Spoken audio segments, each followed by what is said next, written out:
আজকে আমরা চলে এসেছি ঘরোয়াভাবে কেক বানানোর সরঞ্জাম নিয়ে। 2 কাপ ময়দা নিয়ে নিলাম,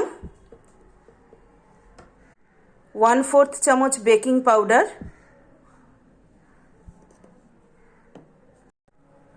আধা চামচ কর্নফ্লাওয়ার।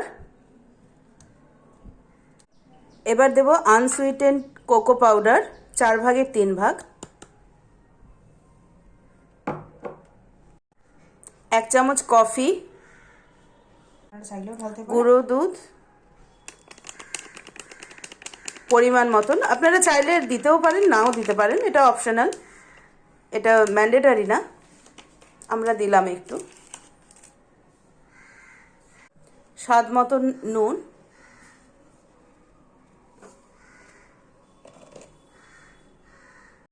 এতক্ষণ ধরে যেগুলো এই বাটিতে নেওয়া হলো সেগুলো এবার সব মিক্সড করে নেব। খুব ভালো মতন মিক্সড করতে হবে।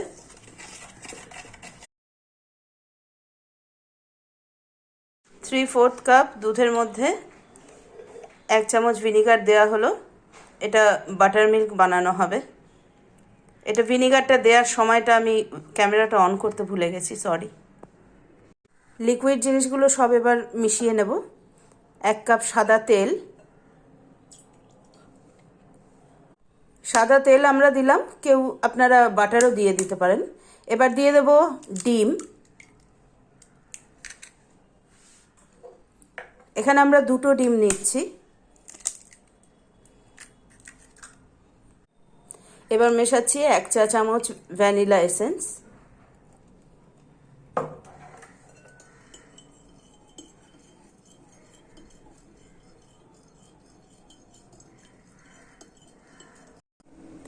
এবার এই উপকরণগুলো সব একসাথে ভালো করে মিক্সড করে নেব। খুব ভালো করে ফেটাতে হবে।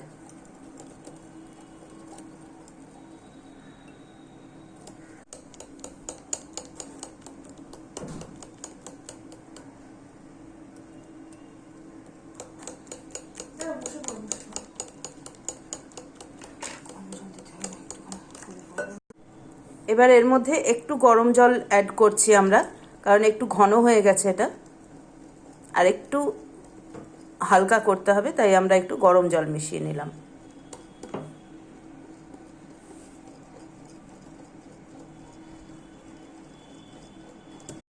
যেহেতু আমরা এই কেকটা ঘরোয়াভাবে কড়াইয়ে বানাচ্ছি, তাই আমরা এই বাটিটা তেল দিয়ে, সাদা তেল দিয়ে একটু গ্রিস করে নিচ্ছি।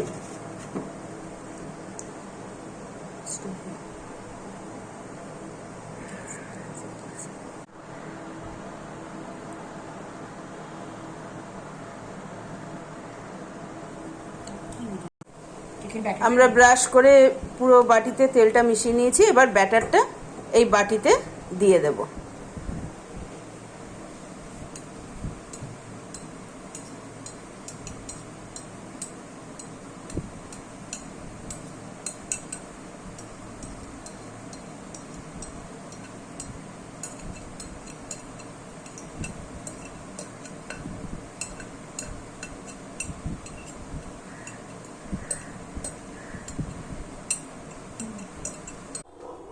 এবার গ্যাস জ্বালিয়ে আমরা কড়াইয়ে স্ট্যান্ড দিয়ে বাটিটাকে এইভাবে বসিয়ে চাপা ঢাকা দিয়ে দেব।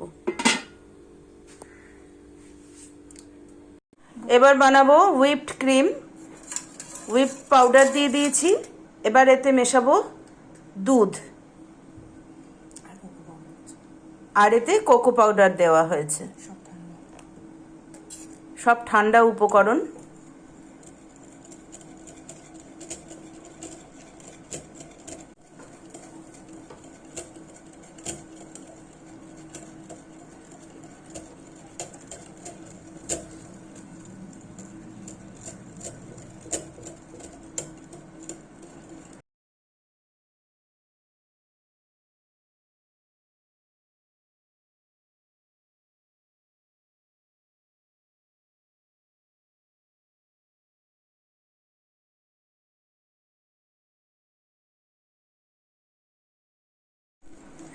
যদি আপনাদের কাছে হ্যান্ড ব্লেন্ডার থাকে তাহলে তো খুব ভালো, এটা খুব তাড়াতাড়ি হয়ে যাবে।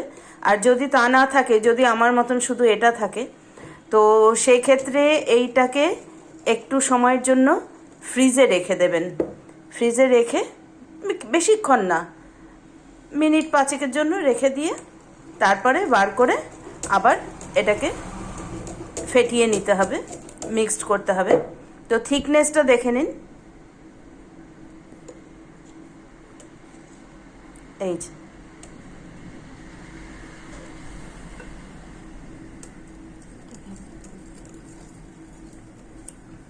এতটা থিকনেস হবে। এটাকে আবার আমরা কিছুক্ষণের জন্য ফ্রিজে ঢুকিয়ে দেব। তারপরে কেকটা যখন হয়ে যাবে, এটা কেকের ওপরে এটা দিয়ে গার্নিশ করা হবে।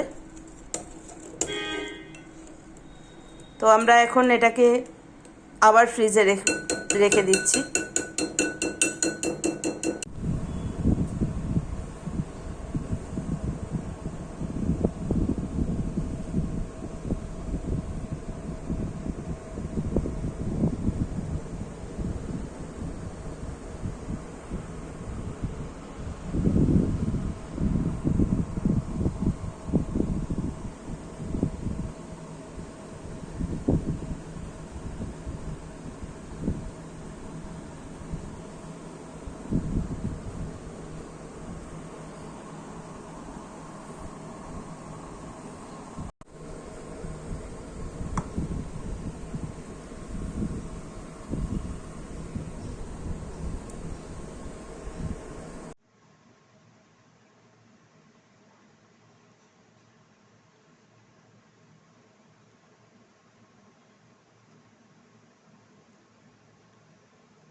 বলছি যে